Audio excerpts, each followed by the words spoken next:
যুক্তরাষ্ট্রের নবনির্বাচিত president Donald Trump federal bureau of ইনভেস্টিগেশনের প্রধান হিসেবে ভারতীয় বংশোদ্ভূত কাশ প্যাটেলকে নিয়োগ দেওয়ার ঘোষণা দিয়েছেন। কাশ প্যাটেল ট্রাম্পের বিশ্বস্ত সহযোগী হিসেবে পরিচিত।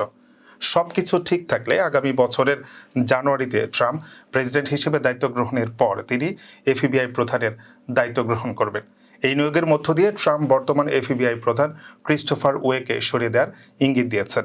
কাশ প্যাটেল ট্রাম্পের প্রথম মেয়াদে জাতীয় গোয়েন্দা পরিচালক ও স্বরাষ্ট্রমন্ত্রীর উপদেষ্টা হিসেবে গুরুত্বপূর্ণ ভূমিকা পালন করেছিলেন। তিনি অতীতে এফবিআই এর ভূমিকা সংস্কারের পক্ষে কথা বলেছেন এবং সংস্থার কর্মীদের মধ্যে ট্রাম্পের পরিকল্পনায় সমর্থন না থাকলে তাদের পদ থেকে সরিয়ে দেওয়ার প্রস্তাব করেছিলেন। ডোনাল্ড ট্রাম্প 5 নভেম্বরের নির্বাচনে বিজয়ী হয়ে দ্বিতীয় মেয়াদে হোয়াইট হাউসে ফিরতে চলেছেন। 20 জানুয়ারি শপথ গ্রহণের আগে থেকেই তিনি তার প্রশাসনের গুরুত্বপূর্ণ দায়িত্বে নিয়োগের কাজ শুরু করেছেন। প্রেসিডেন্ট হিসেবে তাকে প্রায় 4000 পদে নতুন নিয়োগ দিতে হয়। এর মধ্যে এফবিআই প্রধানের পদটি অন্যতম গুরুত্বপূর্ণ।